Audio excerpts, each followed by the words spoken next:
Welcome back, survivors. I'm glad you could join us tonight.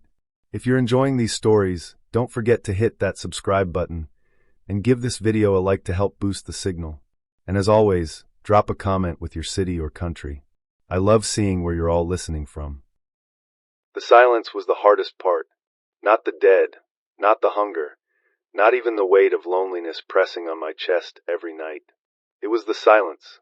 Entire blocks of a once living city now hushed like a cemetery. No car horns, no voices, no planes in the sky. Just wind sliding through broken windows and the occasional groan of a corpse dragging itself across the pavement. I had been in this city for work when it all began, too far from home, too far from anyone I cared about. At first I told myself it would be temporary. The government would step in, the army would restore order, flights would resume, roads would reopen. Weeks passed, then months. The broadcasts dwindled to static. The helicopters that once skimmed the rooftops were gone. The city belonged to them now, the infected, and to the crows that feasted on them. My apartment was on the 10th floor of a building that had once been upscale. Now the hallways smelled of rot and mildew, the elevators dead, the stairwells echoing like caves. I had turned my unit into a bunker of sorts. Boards on the windows, furniture stacked against the door, water collected in buckets during storms. The pantry had been stripped long ago, but scavenging trips into the lower floors still yielded cans, stale crackers, the kind of food that kept the body alive but not the soul. Every day I woke up staring at the ceiling, wondering why I was still here. Not in this apartment, but in this city, this part of the country. My home was hundreds of miles away, my family house in a small town that probably did not even exist anymore. But it was home.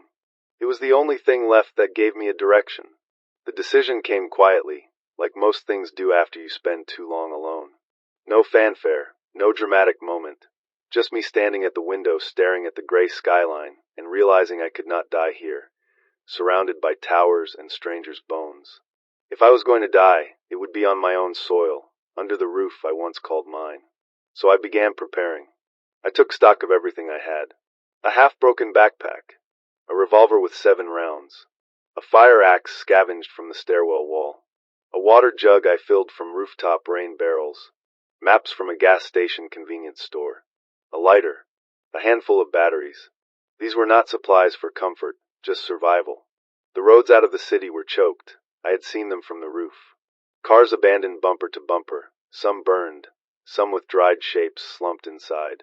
If I wanted to make it home, I would have to cut across them, weaving through skeleton highways. That night I packed the bag. The weight felt wrong on my shoulders, heavier than it should have been, not because of the supplies, but because of the truth behind it. Leaving the apartment meant leaving safety, leaving what little routine I had carved out in this dead world. It meant stepping back into the unknown. I barely slept. My dreams were filled with old memories, my mother calling me to dinner, my brother's laugh, the smell of cut grass from the backyard. The kind of things that once felt ordinary and now cut deeper than any knife. Dawn came gray and empty. I stood in the hallway with my pack strapped tight, axe looped through a belt, revolver in my jacket. The door stood open behind me, the apartment no longer mine. Just a box and a tomb. I did not look back. The stairwell smelled worse than usual. Something had died down there recently. Flies buzzed in lazy swarms. My boots echoed against the steps, each thud amplified, reminding me how much noise I carried. At the lobby I paused. The glass doors were shattered, wind sliding through them in small gusts. Outside lay the street, cracked pavement, overturned buses, cars rusting in place. I could see them too, the infected, wandering slow, their heads lolling, skin pale and torn. They moved without pattern, except for one rule. Any sound, any movement. They followed it. I waited. I let them drift past, their groans drifting with them. When the gap came, I slipped into the street, knees bent, every step measured.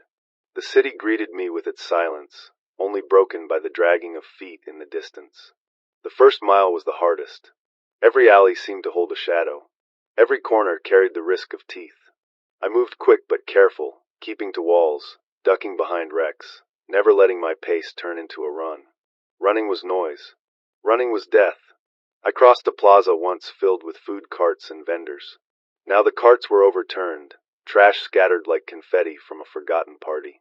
A half-collapsed umbrella swayed in the wind. On the far side of the plaza a body twitched. For a moment I thought it was one of them. But it was not. It was a corpse that had been lying too long in the sun, maggots still moving within the ribs. I forced my eyes away. At a gas station on the edge of the city, I stopped to rest. The sign still stood, letters half burned out, prices frozen in time. The windows were broken, the inside stripped bare. I sat behind the counter for a while, drinking from my jug, listening to the distant groans outside. I pulled out the map and spread it on the floor. My finger traced the line of the interstate that led west. Home was hundreds of miles. Each mark on the paper looked like another lifetime. But it was a line, a goal, something that mattered more than just waiting to starve in silence. When I left the gas station, I did not feel like I was leaving the city. I felt like I was leaving the old world behind. Ahead of me stretched roads filled with the dead, forests growing wild, rivers unguarded by bridges. And somewhere beyond all of it, my home. I gripped the axe tighter, pulled the pack higher on my shoulders, and took the first real step of the journey. The silence followed me.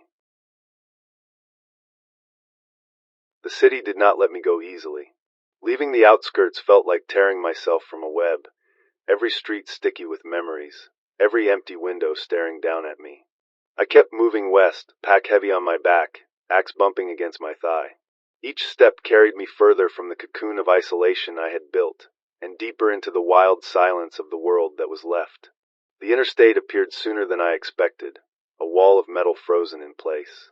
Cars stretched for miles, some crumpled in piles where panicked drivers slammed into each other, others neat and orderly as though people had abandoned them in lines, waiting for traffic that would never clear.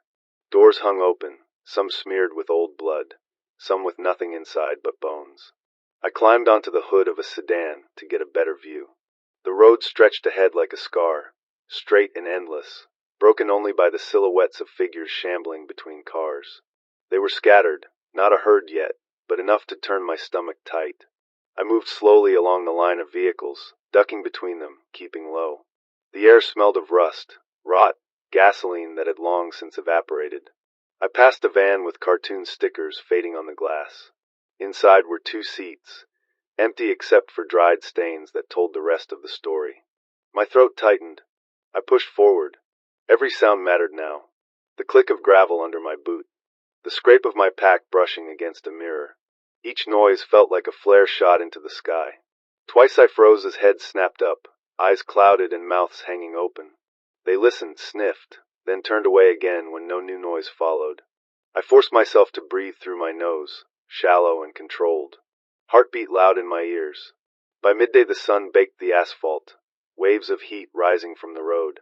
My water was already lighter, and I realized this journey would burn through supplies faster than I imagined. Still, stopping meant being exposed, so I pressed on. At one point I found a delivery truck jackknifed across the highway. Its back doors had been pried open. Inside nothing but shredded cardboard. Food long gone. But the driver's cab still held something. A flare gun in the glove compartment, 2 flares. I tucked them into my pack. Not much, but light and fire had their uses. Farther down the road, I stumbled across a corpse propped against a barricade of cars. Not moving. Not infected. A revolver rested in its lap. A hole in the skull told the rest. I hesitated, then pried the weapon free. No bullets left. Still, I slid it into my belt. Maybe I would find ammo later, maybe not. But the weight of a second weapon felt like armor. The deeper I walked, the heavier the silence grew. No bird calls. No insects. Just the steady crunch of my boots and the occasional groan of the dead. It was a silence that pressed in suffocating, reminding me that the world had not just ended. It had been erased. Around mid-afternoon I reached an overpass. The top of it was clogged with more cars, shadows moving between them. I crouched behind a guardrail, watching. A dozen at least, maybe more. Too many to risk pushing through. I scanned the area for another way down. A drainage ditch curved beneath the overpass, choked with weeds and debris. It would be slower, rougher terrain, but safer. I slid down the embankment, knees scraping dirt, and followed the ditch until it spat me out on the far side. My arms were scratched raw, but I was still breathing. That night, I sheltered inside a minivan with shattered windows. I used a tarp to cover the openings, muffling the chill. I ate half a can of beans, cold and tasteless, washing it down with lukewarm water. Then I sat in the dark, listening to the distant shuffle of feet. I pulled the map from my pack and spread it across my lap. The line westward looked impossibly long. I marked today's progress with a blunt pencil. A single mile. That was all I had managed. 1 mile closer to home. 1 mile through hell. I thought about turning back, about returning to the safety of the apartment, the familiar silence of my barricaded room. But the thought felt like death. No, there was only forward. Home might be gone, but I had to see it with my own eyes. Sleep came in fragments. Dreams of laughter, of sunlight through the kitchen window back home, of my brother chasing me across the yard. Each dream snapped apart with the sound of something scratching at the van door. My hand clenched around the axe handle, pulse racing, waiting. But nothing came through. Just curious hands, drifting away into the night. By dawn the world was pale gray, sky heavy with clouds. I climbed out of the van stiff and cold, stretching my arms. A flock of crows lifted from a distant field, cawing loud enough to echo. The sound drew groans from the road. I crouched low, waiting until the noise faded. The first mile was behind me. Thousands more waited. I adjusted the straps of my pack, tightened the axe at my side, and stepped onto the empty highway. Every journey has to start somewhere. Mine started here, with 1 mile carved from the silence. The highway stretched ahead like an endless scar across the land, a gray ribbon lined with rusting cars and cracked pavement. It should have been empty, silent, but it never truly was. The dead wandered here like they were tethered to it, drawn to the memories of engines and movement. I kept to the edges, weaving between guardrails and overgrown ditches, every step measured like a heartbeat. The air smelled of oil that had long since dried, of rot rising from the bloated things slumped against cars. Some of them were still. Some twitched, heads jerking in small spasms, jaws opening and closing in silence as if gnawing on ghosts. I gave them wide berth, but their presence clung to me like smoke. Around mid-morning, I passed a semi-truck tipped sideways across 3 lanes. The trailer doors had been pried open, boxes scattered across the asphalt. Most were empty, looted long ago, but one box near the far guardrail still held its prize. Bottled water, dusty but sealed. I stuffed as many as I could into my pack, the added weight worth it. Water was more valuable than gold now. I kept moving, but every gain came slow. Each cluster of vehicles became a maze. Each shadow might hide one of them waiting to stir. At one point I crawled through a shattered windshield to avoid a small pack. My hands pressed against broken glass, my back scraping against torn leather seats. When I emerged on the far side, knees bloody, I glanced back and saw them shuffling past. Their eyes clouded, their faces slack, their hunger endless.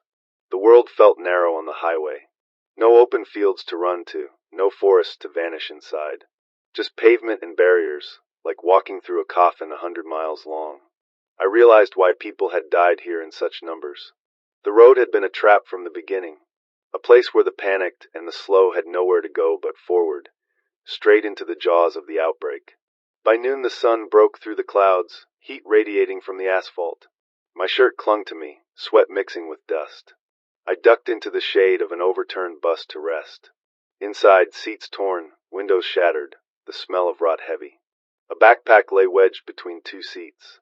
Inside I found granola bars, stale but edible, and a small flashlight. I clicked it once, the beam weak but still alive. Another tool for the night. I ate 1 bar slowly, chewing each bite until it dissolved. Every calorie mattered. I washed it down with a few sips of water, forcing myself to stop before drinking too much. Then I listened, always listening. The groans came before I saw them. Not close, but not far either. A low chorus drifting across the road. I peered through the cracked bus windows. A herd. Dozens of them moving as one. They filled the highway like a flood of bodies. Some dragged their feet, others stumbled quick, but they all moved together with that terrible rhythm of death. My chest went cold. I waited, crouched low, heart pounding. The herd passed slowly, the air thick with the stench of rot and decay. Flies swarmed around them, black clouds shifting with their steps. I stayed still as stone, One wrong move, one sound, and they would crash over me like a wave. Minutes stretched into eternity. My muscles cramped. Sweat slid down my back. Finally, the last of them shuffled past, their groans fading like thunder after a storm. I exhaled for the first time in what felt like hours. When I finally stepped out of the bus, the highway felt different. Not empty, but heavier, like the road remembered their passing. I adjusted my pack and pushed forward. By late afternoon, I found a rest stop. The building was half collapsed, windows shattered, roof sagging. The vending machines inside had been smashed, their contents stripped. Still, the bathrooms held something worth more than food. Running water, a trickle still coming through the pipes. I filled every bottle I carried, even splashed my face and arms. The cold was a blessing. I considered staying there for the night. But the herd had passed not long ago, and I knew they often circled back, following scents or sounds only they understood. So I moved on. As the sun dipped lower, the highway grew quiet again. Too quiet. No birds. No crickets. Just the wind pushing across the cracked pavement. I found shelter in the shell of a gas station, walls burned black from some old fire. I set myself up in the back room, far from the windows. Dinner was another granola bar. I forced myself to chew slow, stretching the taste. My hands shook as I marked my progress on the map. Another few miles. Still nothing compared to the distance that remained. Night fell hard. The silence outside pressed close. In the dark I could hear them, faint but there. The shuffle of feet on pavement, the scrape of hands against walls. They were always out there, always moving. I lay awake staring at the ceiling, gripping the axe beside me. Every creak of the building, every gust of wind, felt like a warning. I thought of home again, of the porch light that once guided me back from late nights. I wondered if it still stood, if any of it still stood. Sleep came in snatches. Each time I closed my eyes, I saw the herd again, their faces pale, mouths open in endless hunger. And each time I woke, the silence welcomed me back. When dawn finally came, I sat up stiff and sore, water bottles lined beside me packed ready. The highway outside was waiting. Dead highways, that was what they were now. Roads that no longer led anywhere, only deeper into the ruins. But they were the only path I had. The road had taught me one truth. The dead were predictable, but the living were not. That thought settled deeper into my bones as the days dragged on. I had expected emptiness, silence, endless stretches of pavement haunted only by rot. But what unsettled me most were the traces of people, signs that someone somewhere still clung to survival. The first echo came as faint music drifting across the highway. I stopped in my tracks, ears straining, heart stuttering in my chest. It was thin, wavering, like static caught in the wind. I followed it cautiously, moving between wrecks, keeping my axe ready. The sound led me to a rest stop parking lot where a battered sedan sat with its doors open. A radio inside still hummed faintly, running on some stubborn battery. The station was weak, static nearly devouring it, but beneath the noise I heard a voice. It was not live. A looped broadcast, repeating the same words. If you can hear this, head west to Ridgefield High School. Survivors welcome. Supplies limited but safe. The message repeated, then repeated again. My throat tightened. It could have been weeks old, months even. The world had changed so quickly that safe one day meant ash the next. Still, the sound of a human voice was like oxygen. I memorized the name, Ridgefield, and moved on. Not long after, I found another trace. Spray paint across the side of an overpass. The letters scrawled huge and uneven. Do not trust them. My chest went cold. Who was them? Whoever had left the message was gone, or worse, but their warning clung to the concrete like blood. I pushed westward. My feet blistered, my legs heavy, but each mile felt like a step deeper into some unspoken story. The cars lining the road told fragments. A suitcase spilled open with children's clothes. A stroller folded on its side. An overturned cooler with nothing but melted ice packs inside. Every item screamed of people who had tried to flee, who had tried to live. By afternoon I stumbled upon a toll plaza. The booths stood like tombstones, glass shattered, metal twisted. Bullet holes peppered the walls. The ground was stained dark. I crouched low, studying it. This had been a battle, short and brutal. On the far side of the plaza, I found the remains. Not bodies, not whole. Just bones scattered, gnawed, picked clean. I backed away, bile rising in my throat. This place had been a choke point. People had tried to pass, and the dead, or maybe the living, had stopped them. That night I stayed in the shell of an RV parked along the road. Its windows were shattered, the inside stripped, but the bed still had cushions. I barricaded the door with a chair, ate half a can of beans, and listened. That was when I heard it. Not the groans of the dead. Not the scrape of claws on metal. Voices. Real voices. I froze, ears burning, holding my breath. They came faint at first, drifting with the wind, then sharper. Two men arguing. "We keep moving west," one voice said, low and harsh. "We're running out of fuel," the other answered, exhausted.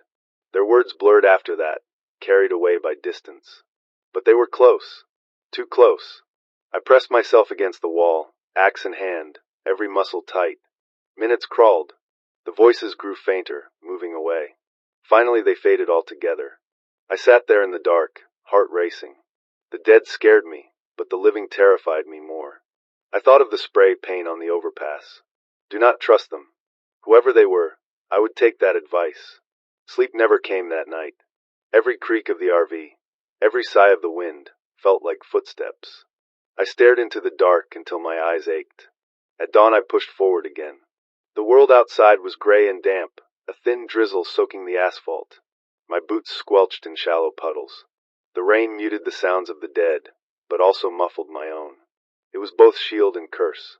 I passed a small gas station where the pumps had been torn apart. Someone had tried to siphon every drop. A hand-painted sign still swung from the awning. Fuel for food. The letters smeared by rain, the message long obsolete. I wondered what had happened to the people who made that trade. Around midday I spotted movement ahead. I dropped to my stomach, crawling to the edge of a ditch, heart hammering. A figure moved along the highway. Not dead. Alive. A woman, backpack slung over her shoulder, rifle strapped across her back. She walked with a limp, but steady. I stayed hidden, watching. My chest ached with the urge to call out. Another living soul. Someone who might share water, words, even hope. But the spray paint flashed in my mind again. Do not trust them. So I let her pass. Watched her silhouette shrink against the horizon. My throat burned as if I had swallowed fire. The silence after her absence felt worse than before. That evening, I sheltered in a culvert beneath the highway. The rain pattered above, dripping in steady rhythm. I lit no fire. I spoke no words. I sat in the dark with my thoughts. The dead were simple, predictable. They wanted one thing and never wavered. The living, they wanted everything. Food, water, power, safety. And they would kill for it. As I drifted into uneasy sleep, I thought of the radio broadcast. Ridgefield High School. Survivors welcome. Supplies limited but safe. It could be a trap. It could be salvation. The echoes of the living haunted me more than the silence of the dead. But one truth was certain. If I kept moving west, I would have to face them. And I did not know if I was ready. The closer I drew to Ridgefield, the more the land shifted. The highway dipped into suburbs, rows of houses lined with overgrown lawns and broken windows. Signs of panic were everywhere. Doors left open, cars abandoned sideways, curtains ripped down as if someone had torn through them in desperation. My map told me the high school was only a few miles ahead. My chest tightened at the thought of what I might find. The voice on the radio had promised safety, but the world had a way of making promises it never kept. I cut through a residential street, boots crunching on shattered glass.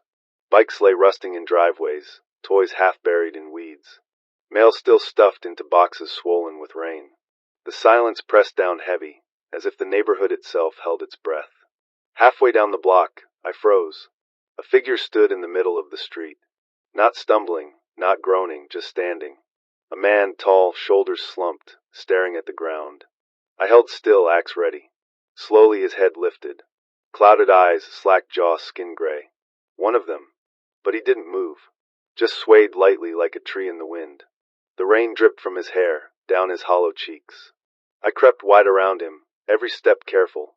His head turned slightly as if he sensed me, but he never stepped closer. When I finally passed, I realized he had a broken leg, twisted at an unnatural angle. He wasn't a threat. Not unless I got too close. By late afternoon, I reached the school's outskirts. Ridgefield High rose from the edge of town, a squat fortress of brick and broken windows. The parking lot was littered with cars left in neat rows, doors flung open, some smeared with dried blood. A few had been burned out completely, shells blackened against the pale sky. I stayed low, moving between vehicles, scanning for movement. Then I saw it. Spray paint across the school's front doors, big block letters. Safe zone. My chest lifted. For a heartbeat, I almost believed. I crept closer. The doors were chained from the inside, barricaded with desks and lockers pushed tight against the glass. I peered through a crack. The hall beyond was empty, silent. No movement. No sound. But something else caught my eye. On the wall just inside, scrawled in red. It wasn't paint. Help US. The words looked desperate, jagged, smeared by hands trembling with fear. My throat dried. I circled the building. Windows on the ground floor were boarded. Doors sealed. Whoever had been inside hadn't wanted anything to get in or out. At the back near the gymnasium, I found what I was looking for. A breach. One window had been smashed outward. Blood streaked the bricks, dark and heavy. I climbed through. My boots crunched on glass. The air inside was thick with mildew and something else, rot. The gym was silent. Basketball hoops sagged from the ceiling. Bleachers folded in. A few bedrolls lay scattered on the floor. Abandoned. Torn. I moved slowly, flashlight beam cutting through the dark. The silence was suffocating. Every corner might hide something waiting to lunge. In the cafeteria, I found more signs.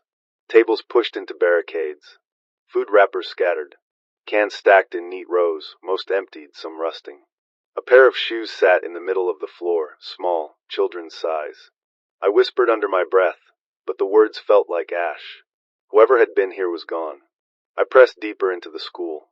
Down the hall, lockers gaped open, books scattered. Some classrooms still had writing on the boards, lessons frozen in time. Dates circled on calendars. Spring break. That was when everything had ended. The further I went, the stronger the smell. My gut twisted as I followed it to the auditorium. The doors creaked open with a sound that echoed like thunder. Inside, rows of seats stretched into shadow. But the stage drew my eyes. Bodies. Dozens. Piled together, blankets draped, but not enough to hide the truth. They had died here, maybe sick, maybe bitten. The survivors must have tried to contain it, but the pile was proof they had failed. My flashlight trembled in my hand. One of the shapes shifted, groaned. My chest clenched. They weren't all gone. The sound stirred another. Then another. Heads lifted, mouths opening with wet moans. Eyes pale, faces slack. My body screamed to run. I backed out fast, slamming the doors, jamming a chair under the handle. The pounding started immediately, fists slamming against wood, moans growing into a chorus. I sprinted down the hall, my breath ragged, heart slamming. The safe zone was nothing but a grave. The radio broadcast, the promise of Ridgefield, it was just a trap left behind by the dead. I burst back into the parking lot, sucking in the cold air. The pounding from inside still echoed. I staggered between the cars, trying to put distance between me and the building. That was when I saw movement again. Not inside, outside. Figures stepping from behind cars, emerging from the tree line. Not dead. Living. Half a dozen at least. They carried rifles, machetes, faces hard. One raised a hand, signaling. They had been watching me. My grip tightened on the axe. My chest burned. The dead had promised hunger. The living promised worse. They fanned out across the lot, rifles slung casual but ready, blades glinting when the last of the daylight caught them. My stomach sank. They had been here long enough to watch me circle the school, long enough to know I went inside, long enough to see me come out alive. I backed up slow, my axe heavy in my grip. The chain-rattling moans from inside the auditorium thudded against the gym walls, a constant reminder that I wasn't alone either way. Dead at my back, living at my front. The first man to step forward was older, beard streaked gray, eyes sharp as a hunting hawk.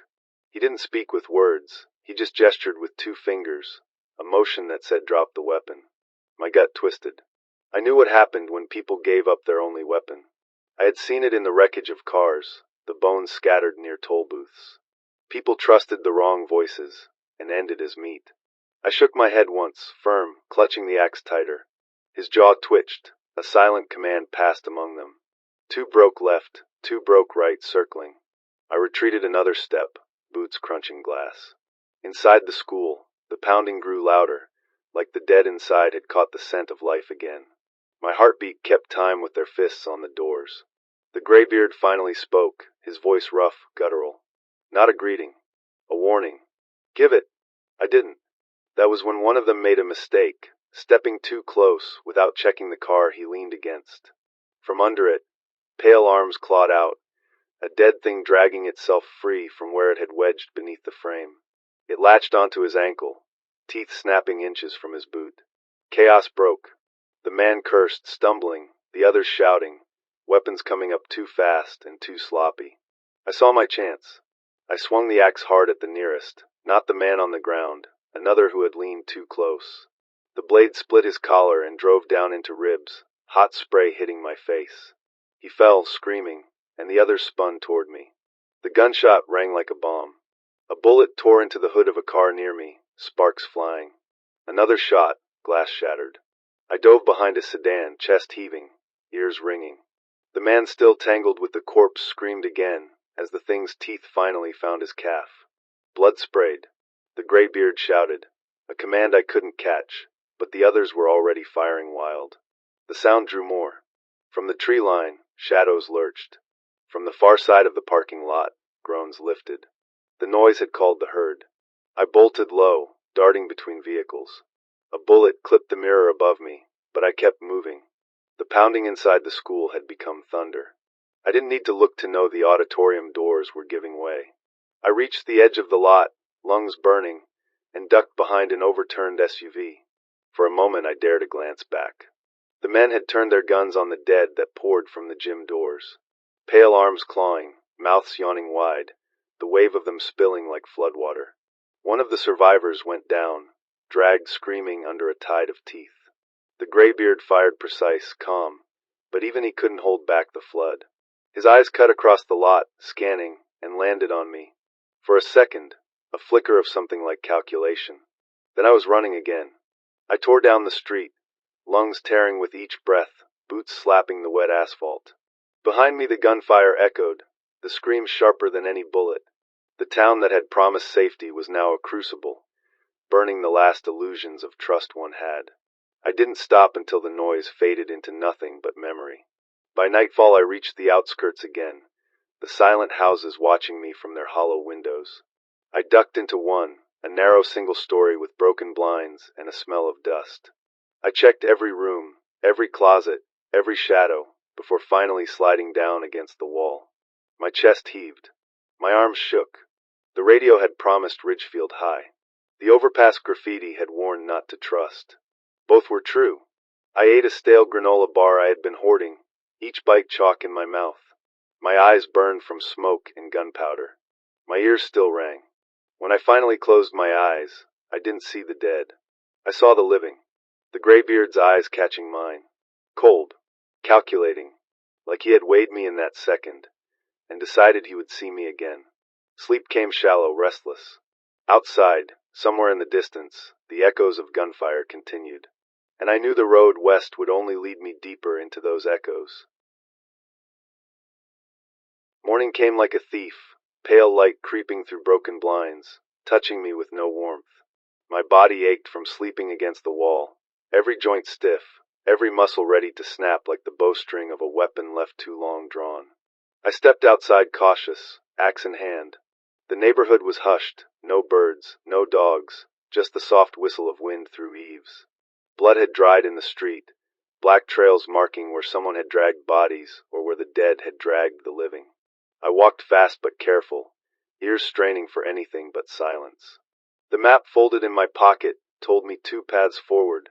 The main highway, direct and open, a scar of concrete cutting west.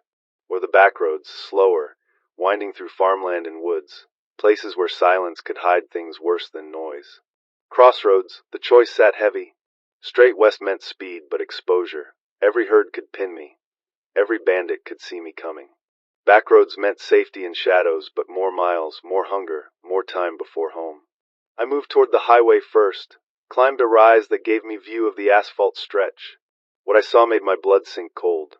Cars jammed bumper to bumper, an endless snarl of steel, doors flung open, windows shattered. Some cars still held shapes inside, shriveled forms slumped against seats, seatbelts across rib cages.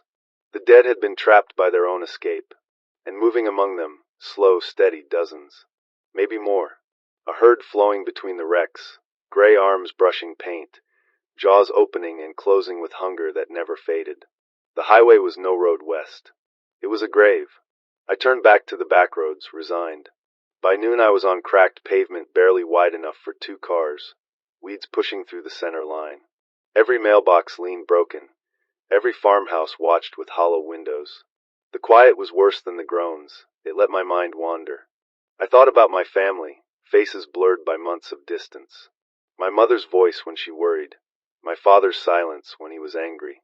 My younger brother, who always believed I would show up no matter what. They had to believe still.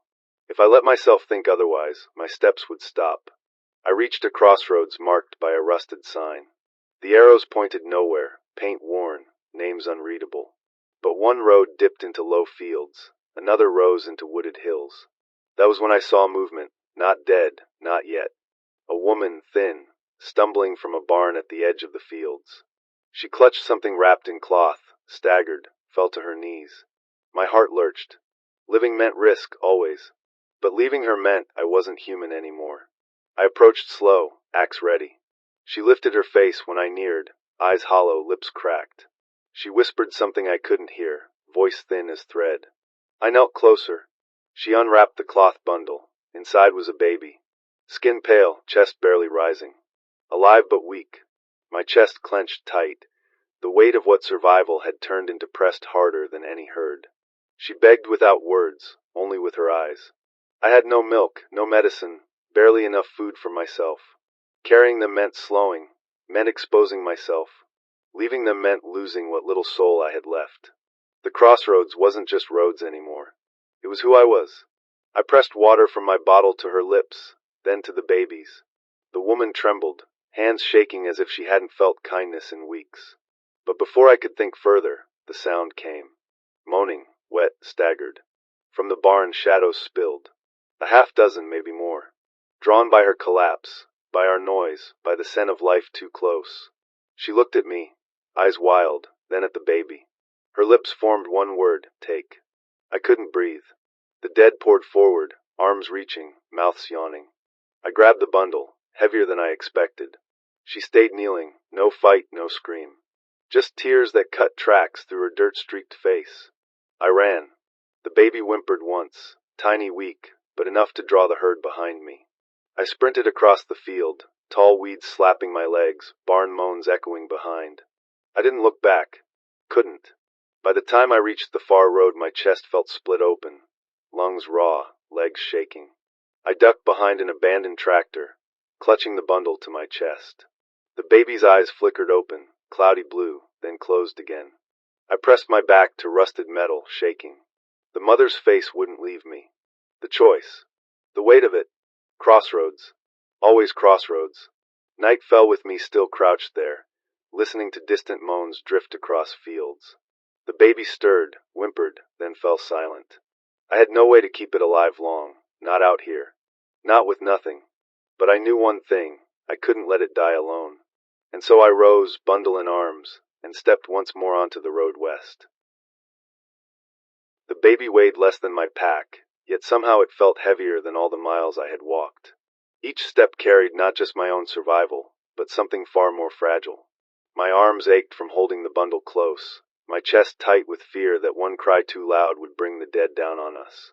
The night was cold, stars sharp above the tree-line. I moved along the back road, boots quiet, every sense strained. The baby slept mostly, shallow breaths that made me check over and over to be sure there was still life in that tiny chest. Each time I pressed 2 fingers to its ribs, waiting, and each time relief flooded me when I felt that faint rise. But I had no milk, no formula, nothing to keep this little thing alive more than a day. Survival had always been simple, brutal but simple. Find food, find water, avoid the dead. Now it was different. Now I carried something that couldn't even lift its own head, that depended on me completely. By dawn I stumbled into a small town, no bigger than a handful of streets. The windows were shattered, the doors busted.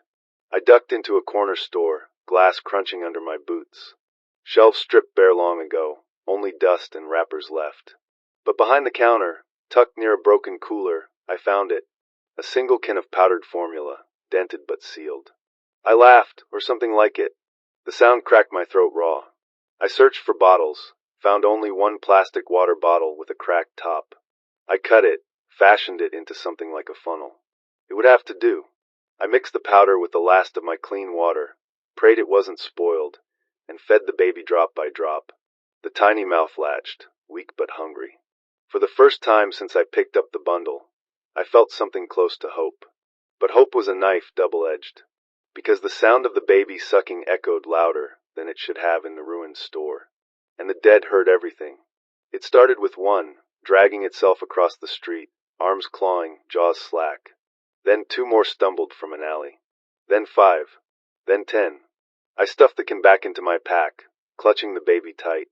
My escape was narrow, back door into a fenced yard, over splintered wood with my free arm.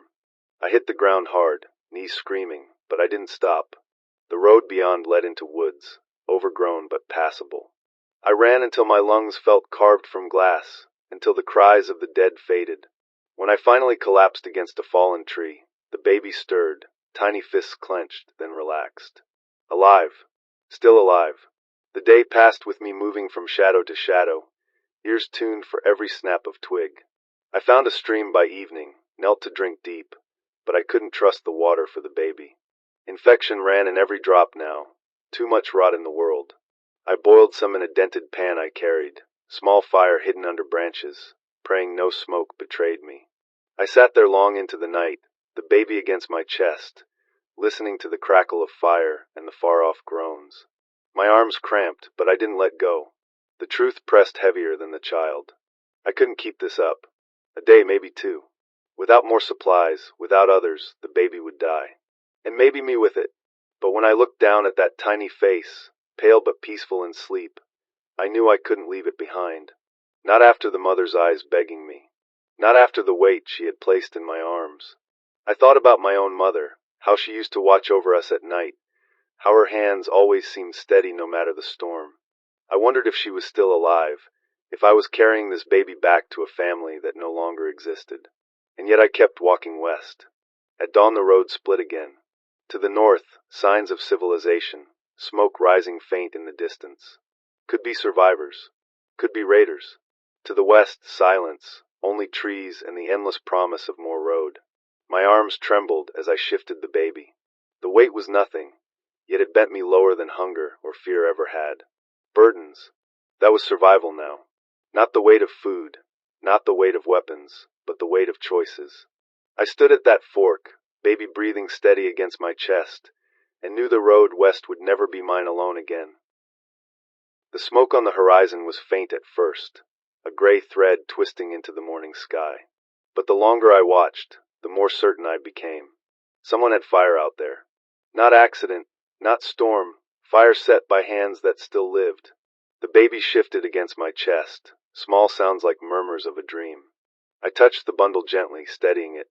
Every step I took west was heavy now, not just because of hunger, not just because of fatigue, but because of the responsibility breathing softly in my arms. If there were people by that fire, they might have what I needed. Formula, medicine, even just another set of arms to share the burden. But fire drew more than the living. It drew the dead too, and men with fire could be worse than the herds. The road narrowed as I walked, gravel giving way to dirt, tree branches clawing down like skeletal fingers. I thought about turning away, heading deeper into the woods, but the smoke pulled me like a beacon. By noon I was close enough to hear them. Voices, rough, carried on the wind. I crouched behind a ridge, peering through brush. It wasn't a camp of survivors trying to build something. It was a circle of men around a burning pile, smoke thick with grease. My stomach twisted when I realized what fed the fire. Tires. Plastic. Bones. They laughed, drank from bottles, weapons leaning against logs. Their faces were lean, sharp-eyed, skin marked with grime and scars. Raiders. The baby stirred, whimpered once, and my blood went cold. I pressed the bundle tight, rocking slowly, praying the sound didn't carry. The men argued, their words clear in pieces. Territory. Supplies. A hunt earlier that morning. They weren't just surviving, they were praying. I backed away slowly, boots quiet, every breath careful. But one misstep snapped a branch under my heel. The crack echoed like thunder in the hush of trees. Heads turned. Voices cut off. I ran.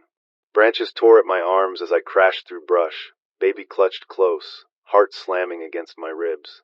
Behind me shouts. The sound of boots pounding earth. The baby cried out, a sharp wail that sliced the silence. My legs burned, lungs clawed for air, but I couldn't stop. The forest broke into a clearing, wide and open.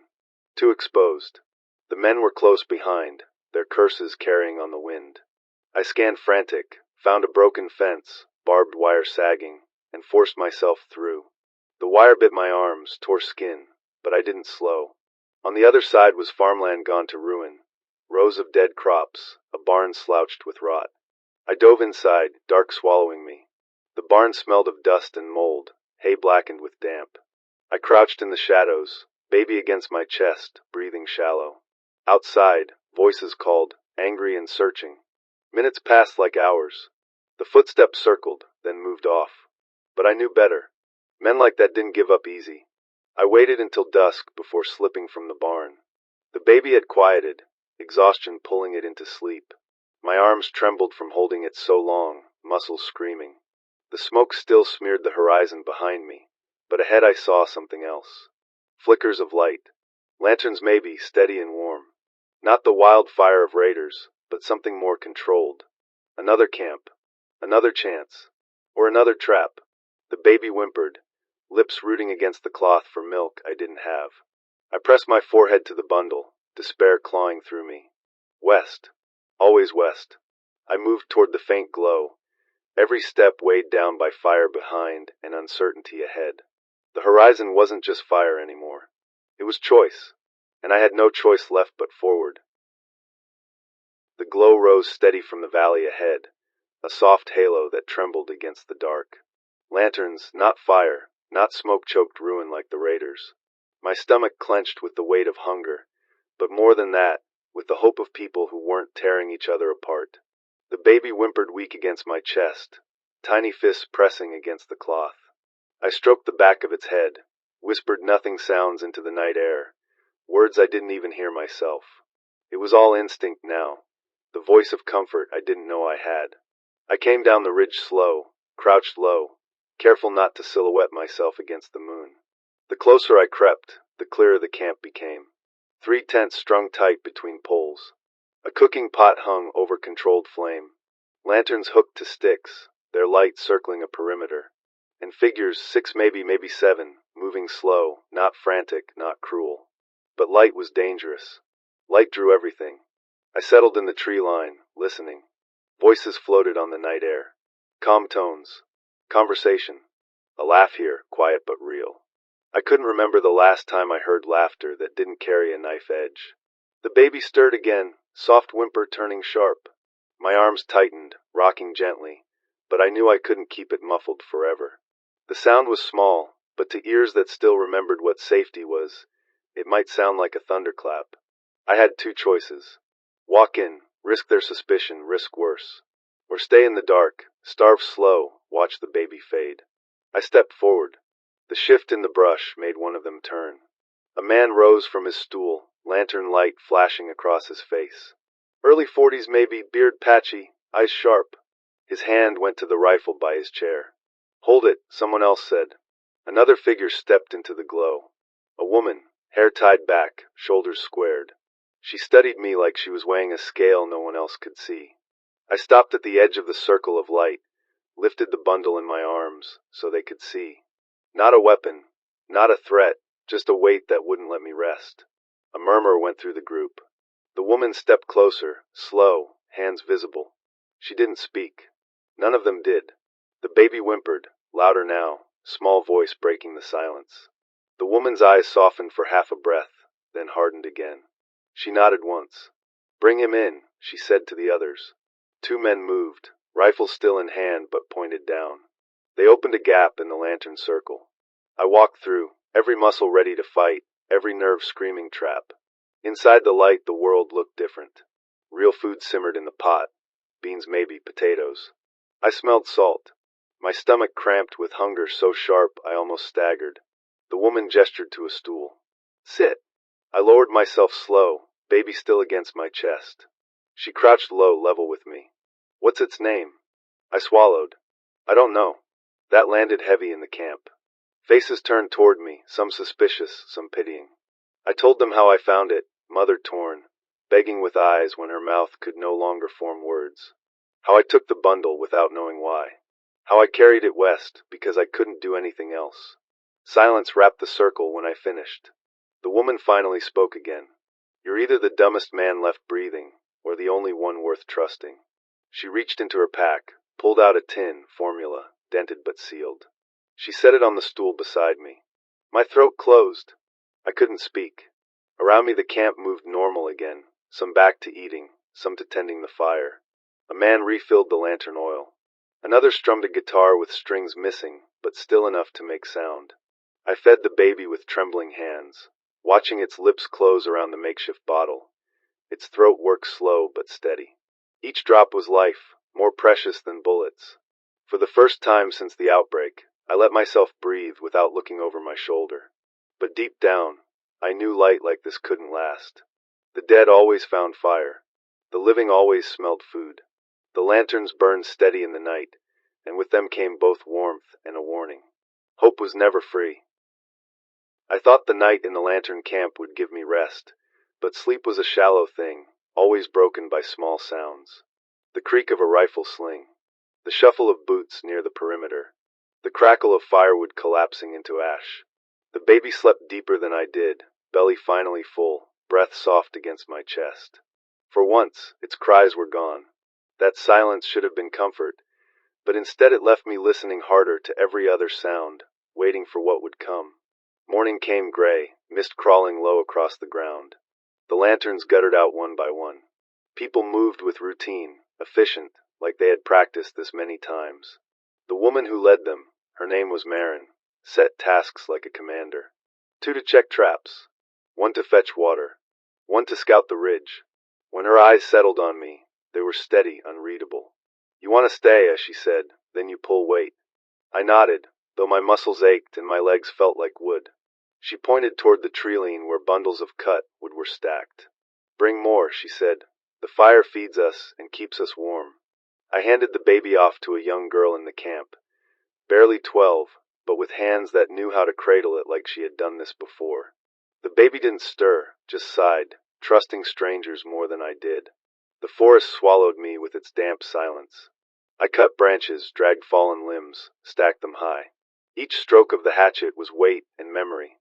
Every time it struck, I thought of how easy it could sink into skull. When I returned, sweat dripping, shoulders screaming, Marin gave a small nod. Not praise, not warmth, just acknowledgement. Food was shared at midday. Thick stew ladled into tin bowls. I ate slow, careful, though every instinct screamed to devour it all. But I felt their eyes on me. Later, as the camp settled again, Marin came to sit near me. She didn't speak for a long time, just stared at the baby, now bundled in extra cloth the girl had found. "That child is weight," she finally said. "You know that." I met her gaze. "Wait," I said, and reason. She studied me, searching for cracks in my words. Then she looked toward the others. "We've taken people before. Some pulled their weight. Some didn't. The ones who didn't, we sent back out." I stayed quiet, letting her fill the silence. "You want to stay," she said, "then you understand. Food is counted. Water is rationed. Work is constant. And secrets will break you here."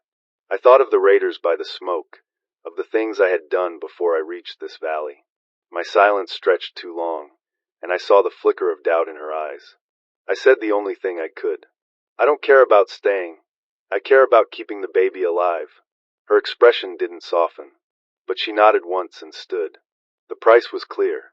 That night I watched how the others slept, Rifles close, boots kept on. I saw how they rotated watch every 2 hours. How even the children woke without complaint when nudged. This wasn't family. It was function. A machine built out of hunger and desperation. The baby whimpered once, and 3 people stirred, hands going for weapons until they realized the sound was harmless. That was when I understood. Here, everything was measured. Breath, bite, step, even mercy had weight. The lanterns burned again as darkness fell, their glow soft and fragile. But this time I didn't see comfort. I saw a lure, a promise of warmth that cost more than it gave. And I knew sooner or later they would put me to a choice. The baby or myself. The price of light was always blood, whether spilled slow in work or fast in violence. And it was only a matter of time before Marin called me to pay. The stew smelled stronger than anything I had eaten in months. Real vegetables, chunks of something that might have been rabbit or squirrel. My stomach turned on itself at the smell, hunger pulling me forward before thought could. The camp sat in a loose circle around the fire. Bowls passed, spoons clinking against metal. No one wasted a drop, not even the steam rising from the pot. I watched them move, synchronized without words, practiced like ritual. Marin sat across the fire, face caught half in shadow. She ladled her portion slow, eyes never leaving me. When she set the pot down, her voice cut the air clean. Eat. I dipped my spoon, lifted broth to my mouth, tasted salt and fat so rich it almost made me dizzy. For one fleeting second it felt like the world before. Dinners at my mother's table, the sound of forks and small arguments, the comfort of plenty. The memory hit so hard I had to stop, swallow it down before it broke me in front of them. The baby stirred in the girl's arms, soft noise barely louder than the fire crackle. She hushed it gentle, rocking as she ate one-handed. A picture that might have been sweet, if not for the rifle stacked within arm's reach. Conversation began, slow at first, then growing louder with each sip. Stories of small hunts. A trap that caught nothing. Talk of water levels in the creek. All practical, no dreaming, no hope wasted on words that didn't feed or protect. Then a man spoke, tall with a scar running down his cheek. He glanced at me as he ate. One more mouth to feed, he said, except that mouth ain't his. The words landed hard. The circle quieted. Marin didn't interrupt. Scarred man pushed again, voice louder. A child that ain't his. A child that can't swing an axe or hold a rifle. That's more than weight. That's risk. My hand tightened on the bowl, knuckles white. I said, the child stays alive because I carry it. Because I do the work to earn it. He snorted, spoon clattering in his empty bowl. Work ain't the same as food. The girl holding the baby looked up, eyes wide but steady. She said, the baby smiled at me. That means something. Her words cracked the tension for a moment. Some of the others chuckled soft. Even Marin's eyes flickered like embers. But Scarred Man leaned forward, face lit by fire. A smile won't stop teeth when the dead come. The air went still, fire popping between us. I thought of standing, of driving the spoon into his throat, of showing them how fast I could turn. But instead I set the bowl down slow, met his stare. Then put me out with the child, if you're too weak to carry the weight. The silence cut deep, all eyes swinging between us. Marin finally spoke, voice like steel wrapped in cloth. Enough. Every camp fights over scraps. Every camp dies over scraps. We will not. He stays, the child stays, unless I decide otherwise. Scarred Man wanted to argue, but her eyes pinned him like nails. He looked away, muttered, shoved his bowl aside. The meal went on, quieter now, spoons scraping, fire hissing, the rhythm of survival filling the silence we couldn't. When the bowls were empty and the pot scraped clean, I lay back in the shadows, baby against my chest again. Its breath warmed my skin, soft, unaware of the storm around it. I stared up at the stars peeking through thin cloud, sharp and distant. Once they had meant navigation, direction, a sense of place. Now they only mocked the ground beneath us, a world of hunger and suspicion where even breaking bread carried knives hidden underneath. I knew what Scarred Man was thinking, because I was thinking it too. So long as food ran thin, someone would have to go. The question was when, and who decided. The stew smelled stronger than anything I had eaten in months. Real vegetables, chunks of something that might have been rabbit or squirrel. My stomach turned on itself at the smell, hunger pulling me forward before thought could. The camp sat in a loose circle around the fire. Bowls passed, spoons clinking against metal. No one wasted a drop, not even the steam rising from the pot. I watched them move, synchronized without words, practiced like ritual. Marin sat across the fire, face caught half in shadow. She ladled her portion slow, eyes never leaving me. When she set the pot down, her voice cut the air clean. Eat. I dipped my spoon, lifted broth to my mouth, tasted salt and fat so rich it almost made me dizzy. For one fleeting second it felt like the world before. Dinners at my mother's table, the sound of forks and small arguments, the comfort of plenty. The memory hit so hard I had to stop, swallow it down before it broke me in front of them. The baby stirred in the girl's arms, soft noise barely louder than the fire crackle. She hushed it gentle, rocking as she ate one-handed. A picture that might have been sweet, if not for the rifle stacked within arm's reach. Conversation began, slow at first, then growing louder with each sip. Stories of small hunts. A trap that caught nothing. Talk of water levels in the creek. All practical, no dreaming, no hope wasted on words that didn't feed or protect. Then a man spoke, tall with a scar running down his cheek. He glanced at me as he ate. One more mouth to feed, he said, except that mouth ain't his. The words landed hard. The circle quieted. Marin didn't interrupt. Scarred man pushed again, voice louder. A child that ain't his. A child that can't swing an axe or hold a rifle. That's more than weight. That's risk. My hand tightened on the bowl, knuckles white. I said, the child stays alive because I carry it. Because I do the work to earn it. He snorted, spoon clattering in his empty bowl. Work ain't the same as food. The girl holding the baby looked up, eyes wide but steady. She said, the baby smiled at me. That means something. Her words cracked the tension for a moment. Some of the others chuckled soft. Even Marin's eyes flickered like embers. But Scarred Man leaned forward, face lit by fire. A smile won't stop teeth when the dead come. The air went still, fire popping between us. I thought of standing, of driving the spoon into his throat, of showing them how fast I could turn. But instead I set the bowl down slow, met his stare. Then put me out with the child, if you're too weak to carry the weight. The silence cut deep, all eyes swinging between us. Marin finally spoke, voice like steel wrapped in cloth. Enough. Every camp fights over scraps. Every camp dies over scraps. We will not. He stays, the child stays, unless I decide otherwise. Scarred Man wanted to argue, but her eyes pinned him like nails. He looked away, muttered, shoved his bowl aside. The meal went on, quieter now, spoons scraping, fire hissing, the rhythm of survival filling the silence we couldn't. When the bowls were empty and the pot scraped clean, I lay back in the shadows, baby against my chest again. Its breath warmed my skin, soft, unaware of the storm around it.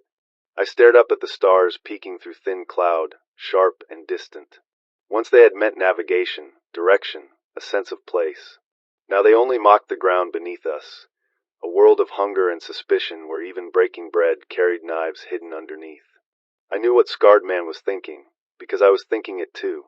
So long as food ran thin, someone would have to go. The question was when, and who decided. We left the lantern camp at dawn, packs light, footsteps heavy.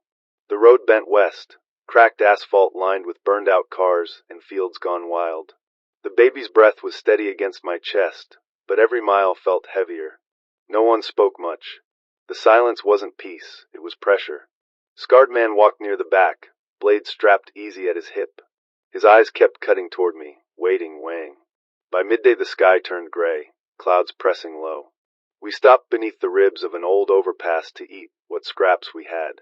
The baby stirred, soft cry, and Scarred Man laughed low. He said, even the dead are quieter than that. The words stung sharper than the cold. Marin gave him a look, sharp as wire, but he didn't stop. He leaned forward, knife resting across his knees. That child eats more than it's worth. He said it plain, slow, making sure all could hear. The girl holding her arms out for the baby froze, eyes wide. I pulled the child tighter against me, muscles tight as steel cables. Marin's voice was flat. Enough. Scarred Man stood, knife loose in his hand. Not enough. He stepped closer, boots crunching gravel, eyes locked on mine. We carry dead weight, he said, "and it will kill us all." The camp froze, breath fogging the air. I rose slow, shifting the baby behind me. My voice came hard, like stone dragged over stone. "You want me gone? Try." Scarred man smiled thin, then lunged. The knife flashed, but I caught his wrist, twisted hard until bone popped. He grunted, swung his other fist into my jaw. Pain lit stars in my head, but I didn't let go. The baby cried, piercing, louder than the fight itself. Others shouted, some pulling forward, some back. No one dared step between. We crashed to the ground, his weight heavy, knife slipping between our grips. Gravel bit my palms, blood filled my mouth. He snarled, spittle flying, eyes wild like the dead outside. The blade inched closer to my throat, his strength grinding down. I thought of home, of why I was walking this broken land at all, and I shoved with everything left. My knee drove into his ribs, the knife jarred loose, skittering across stone. He lunged for it, but I rolled first, scooped it up. When he turned, breath ragged, I pressed steel against his chest. The camp's voices blurred around me, shouting, pleading, waiting. Marin's voice cut through sharp. "Enough." Scarred man sneered, even with steel at his heart. "Do it," he spat, "prove me right." My hand shook, not from fear, but from rage. The knife tip pressed shallow into his shirt. The baby wailed behind me, voice cutting through the fog. I pulled the blade back, breath ragged. I said, "You aren't worth the steel." Marin moved then, faster than I thought she could. Her rifle butt slammed across Scarred man's temple. He crumpled, hitting stone with a dull crack. She stood over him, voice like iron fire. "Any more division, any more blades drawn against your own, and you will join the dead outside." No one spoke, not even the girl with the baby. We marched again that evening, tension thicker than the clouds. Scarred man limped behind us, blood crusted in his hair, eyes still burning. He wasn't finished. I knew it. As night fell, we made camp in the shell of a gas station. Marin posted guards, her stare heavy on me. I lay awake with the baby curled against me, firelight dancing across the walls, listening to Scarred man mutter in the dark. His words were too soft to catch, but the rhythm was clear. A promise.